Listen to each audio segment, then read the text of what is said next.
Next, it's true that most of these indigenous religions, as I've already said, indigenous means localized or of an area, of a specific area. So they tended to have formed in isolation. Now, isolation can come in three forms. There's social isolation, okay? There's geographic isolation, and there's linguistic isolation. Let me rearrange those and address them in order. Geographic isolation is the primary form, or the easiest to understand. That is that physically a group is separated from other groups of people. Okay, it's really simplistic, right? If a group is physically cut off from contact with other groups of people, then they are geographically isolated. This is common, especially today where you see an authentic indigenous religion. It's often a matter of geographic isolation. So deep into the Amazon, forest, we still find these tribal people groups who practice completely unselfconsciously practice their indigenous religion. But the other two are also very real.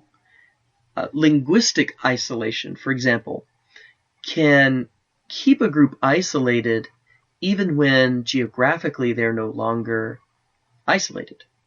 So let me give you a great example of this and where it contributes to an indigenous religion.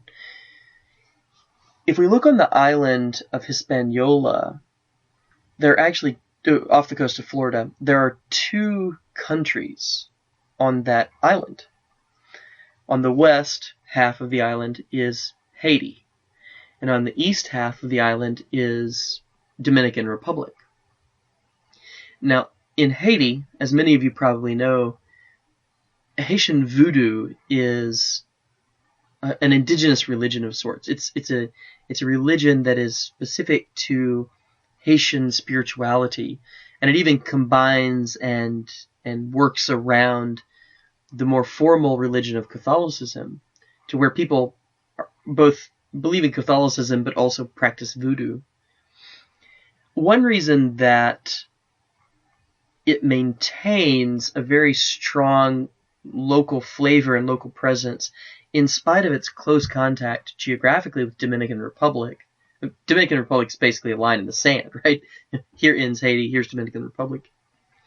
But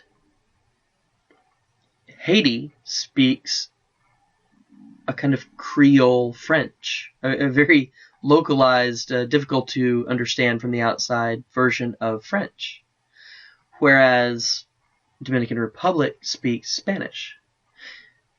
So there's not as much communication between those groups as you would expect if you just looked at their geographical closeness.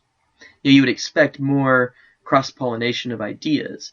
But as it is, you don't see much voodoo in Dominican Republic, and you don't see a very sort of orthodox Catholicism in Haiti because of this, primarily this linguistic separation. A third aspect of isolation is social isolation. Social isolation is where a group practices its faith or its beliefs outside of the mainstream.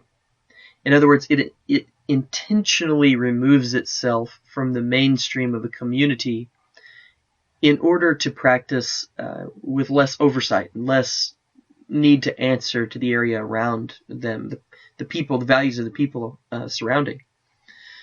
So here in Arkansas, for example, in the Ozarks, there are many self-proclaimed pagan religious groups or indigenous spiritual groups.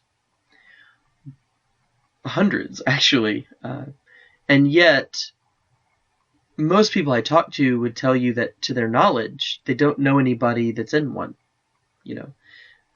If I say, do you know someone who practices Wicca or someone who practices voodoo of some variety, a New Age religion, often they'll say no, or, well, I know one person. But statistically, the odds would be high that most people in an area of the size know several people who at least part of the time practice these more animistic or indigenous religion types. Yet they're not aware of it because those people intentionally isolate themselves in order not to have to answer to the mainstream religion, which they view, or society, which they view as hostile to their belief system.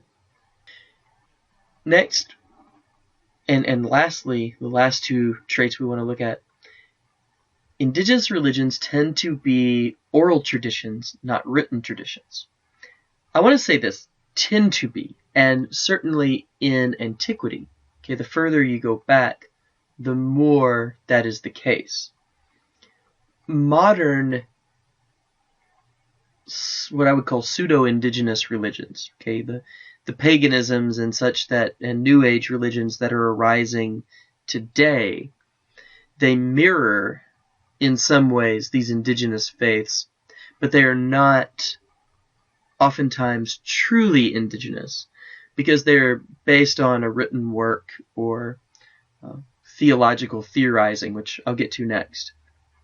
But for the most part, true, authentic indigenous religions are passed down orally. They're passed down through verbal stories. They're not written out into a particular text of religious truths. So whereas the universalizing faiths tend to have a body of texts or several body of texts that they would consider authoritative, indigenous religions don't have that. They may have stories that are considered critical to know, but they wouldn't consider them holy books in that sense. They're not text-based. They're just recounting a very important story, okay, that would normally be told orally.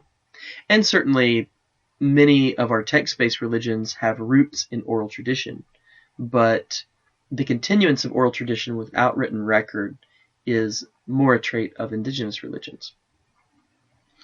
Finally, indigenous religions are non-theological or phenomenal. There's a strange use of the word phenomenal because we usually mean phenomenal, like amazing. In this case, phenomenal just means that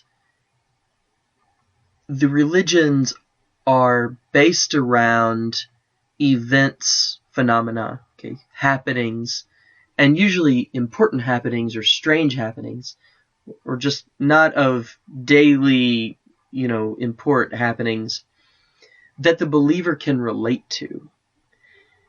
So let's say in Egypt, for example, in the ancient Pharaohic Egypt, the flooding of the Nile annually was a phenomenon that had to be explained, right? It was a recurring fact of life that was very, very important to the Egyptian way of life.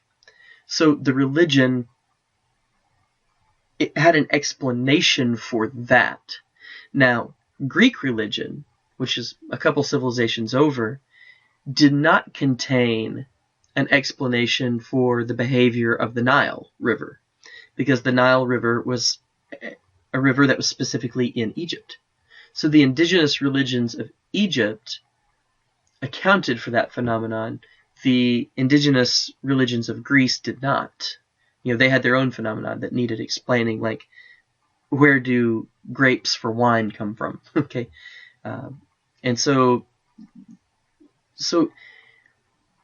it's important again to remember that these are not religions that intend to explain universal truths. They're not intended to encompass the entire human experience the way that maybe Christianity or Islam might be.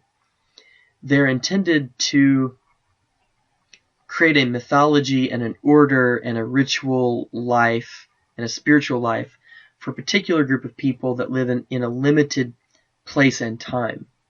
Okay, so they're not intended to explain life outside of the group that practices them. They're not intended to be the story of all people. They're intended, the mythology, for example, the oral tradition, is not usually intended to explain all people everywhere, or the whole earth. It's intended to explain how these people got where they are, who they are, and what their destiny is. So as I put here in point 2, it's not intended to harmonize into a coherent philosophy of life. So it's fine, for example, for the gods to be nice and the gods to be mean, and it's the same God, right? And there's no explanation of why. It just seems like if this event happens and that event happens, and the same God presides over both events, then he's mean over here, or she's mean and nice over here. Right, so it's just phenomena that are explained. It's not a well-worked dogmatic system that is intended to integrate and be coherent through and through. Okay, that's all we have for now. And I want you now to look at the handouts about Maasai culture and Maasai religion. And you're going to fill out a little, chart that shows that you can pick out these traits from a description of an indigenous religion that pretty much meets all of these criteria.